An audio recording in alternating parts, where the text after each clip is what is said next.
Hi guys, today I'm going to be going through the two-way slider tutorial with you, and I'm going to slow it way down, so hopefully it'll be a little easier to follow if you want to go ahead and try to make one of these cards. So we're going to start with an A2 size panel, which is 4 1/4 by 5 1/2, along with an A2 size card base. And you're also going to need another A2 size panel that's the one that you're going to decorate, depending on what kind of scene you're going to be making. You're also going to need either a craft knife or some dies that will cut slots, and a ruler because you want your slots to be straight. Now I've already kind of laid out where I want my little characters to move in opposite directions, so that's what these lines are. Is I'm showing you there's going to be a top slider mechanism and a bottom slider mechanism, and then the space in the middle is where the slot's going to be. So you want to cut 4 of the side slots, and that's where your slider mechanism is going to go, and then you want one in the center, which is where your how you attach your top mechanism to your bottom mechanism. So this is just a Ziploc bag that I cut down to fit inside my slots, and I'm just going to use some strong adhesive, which is just some score tape. You can also use a stapler if you have a stapler that will fit underneath this. And you want to put together your plastic. The Ziploc bag works fine for me. Some people like to use like a doggy bag or whatever. You want it to be kind of loose, but not super loose, because you want it to kind of slide back and forth easily, but you don't want it to be baggy to where it'll get caught up. So I'm just going to clean up where my tape is and trim that one down, and then I'm going to put the second piece of Ziploc bag through the top slider mechanism. So on the bottom, that's where my pull is going to be. Your pull tab goes on your bottom mechanism, and then you're going to have a piece in the middle between the top slider and the bottom slider that connects them, which I will show you as soon as I get done here. When it comes to your slider mechanism, I would suggest using some heavyweight cardstock. If you don't have any heavyweight cardstock, you could maybe put 2 pieces of cardstock together to make it a little bit thicker, because you are pulling 2 different slides here, 2 mechanisms. You don't want, when you push it back in, you don't want it to bend. So if you don't use heavyweight cardstock, I have 110-pound cardstock there, but you could, like I said, double up, or if you have like a piece of chipboard you want to try to use, you could do that. Cover stock, anything like that. This piece that I'm cutting here is out of that same 110-pound cardstock, and that is the center piece that connects your top slider to your bottom slider. So you're going to once you've connected your slider piece on the bottom, I just took some staples and connected it right to the bottom. You're going to take your connector, your center connector, and you're going to adhere it. I tried to staple it at first, but it wouldn't staple. So I'm just going to use strong adhesive, which is just some score tape right there over the staples. And remember, this is the back of your card. So this is where your slider mechanism is. I mean, your pull tab, sorry. Your pull tab is. And you're going to, since I slowed this down, I feel like I'm talking really fast.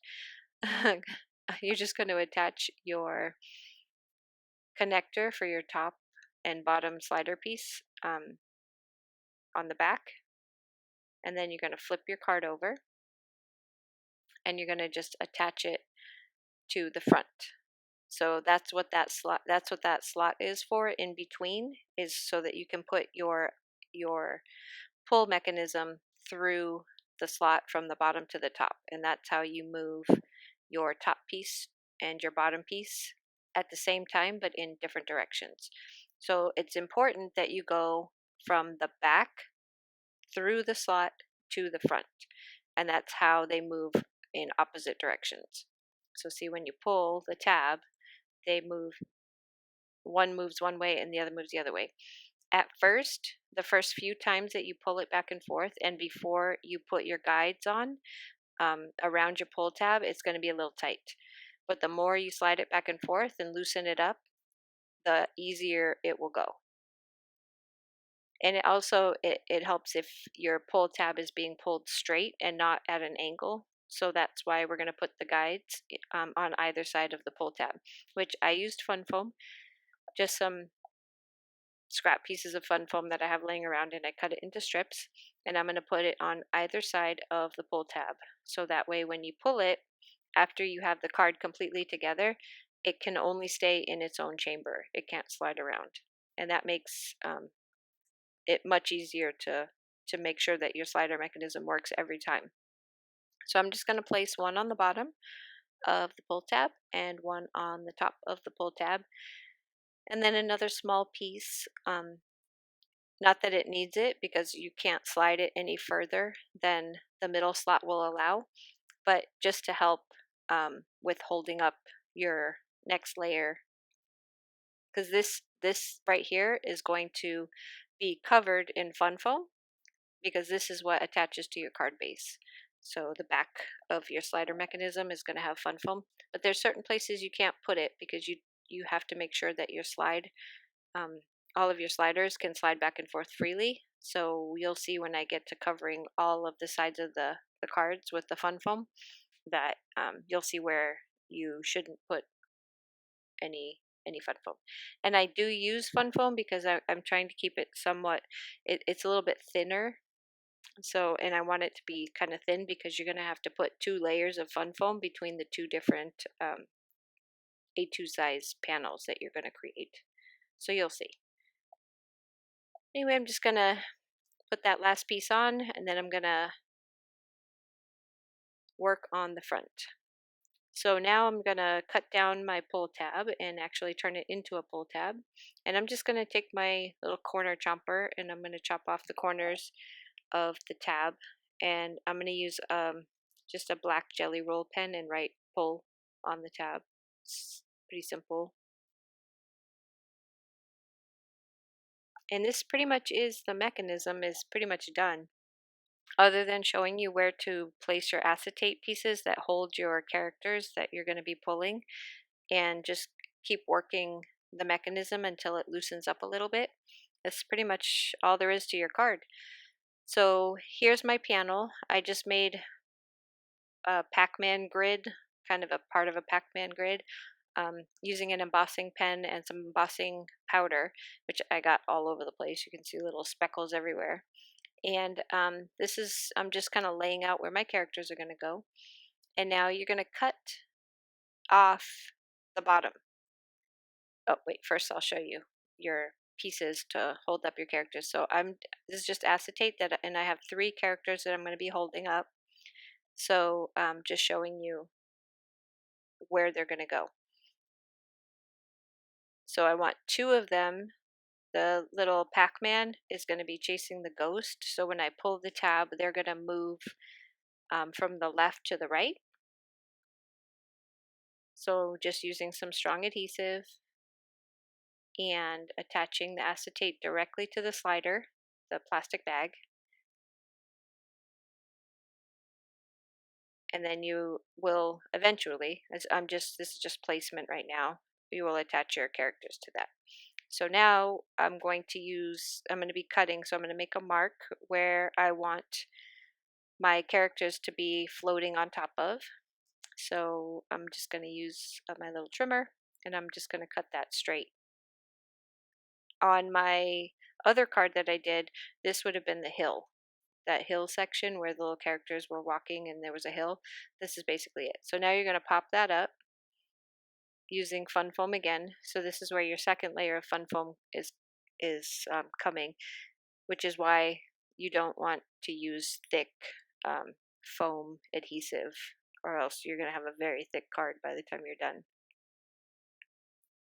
So here I'm just going to put this basically in the same spot as I did the other one, minus the top of the slide. So just on either end and the bottom. You can't have anything in the middle of that mechanism right there. So you have to keep that clear. But you can have stuff up the sides and across the whole top of the panel. And then I just put some tape on there, and I'm going to attach the bottom piece of my video game.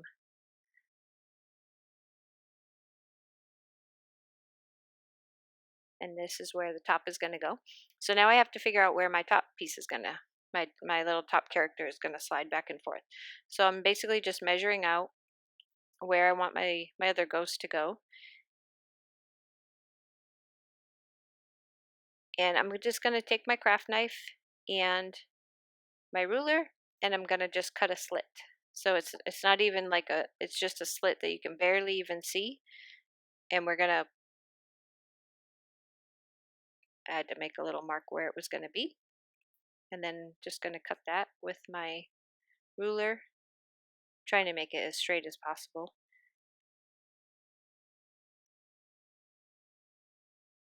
And my craft knife. And it only needs to be as long as your ghost is going to be, or your whatever character you're going to use is going to be moving back and forth. It doesn't need to be like very far. It just kind of depends on where you want that character to go. So maybe if you had, say this was a Christmas scene and you were having it come out from behind the Christmas tree, it doesn't need to be the full length of the card like you have on the bottom. So now I'm going to place my other acetate piece that's going to hold up my other ghost on my top slider mechanism, the same way as I did the bottom ones. And you just want to make sure that you don't have any tape kind of sticking out anywhere, because you don't want it to get caught up when you're trying to pull.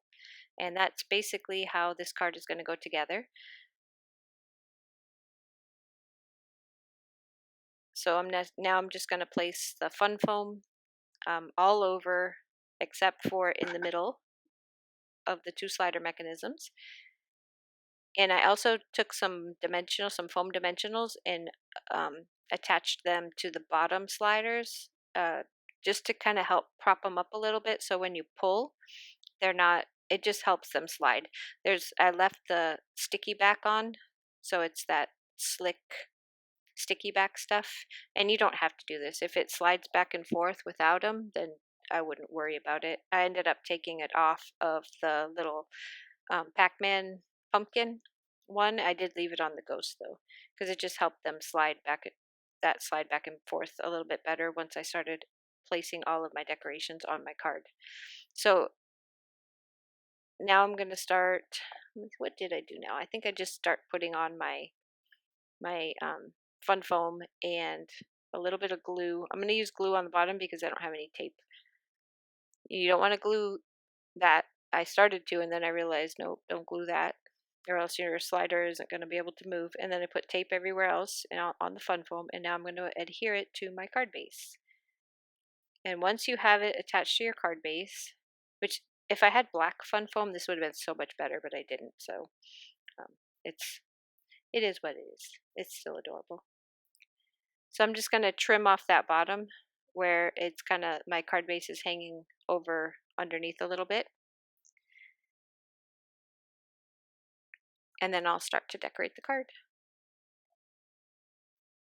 And these little characters that I'm using came from the Hedgehog Hollow kit for this month, and that's what I was waiting for to do this video, because I heard when Alexandra was doing the unboxing, she said, "Wouldn't it be so cute to do a Pac Man card with this?" And so I was waiting for it because I thought the Pac Man card would be perfect for the two-way slider.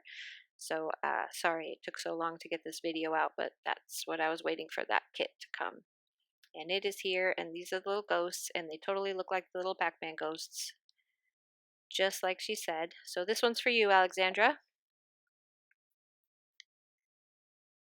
This was totally her idea. Now I'm just gonna, that trick or treat sentiment is from Queen and Company, last year's shaker card kit for Halloween.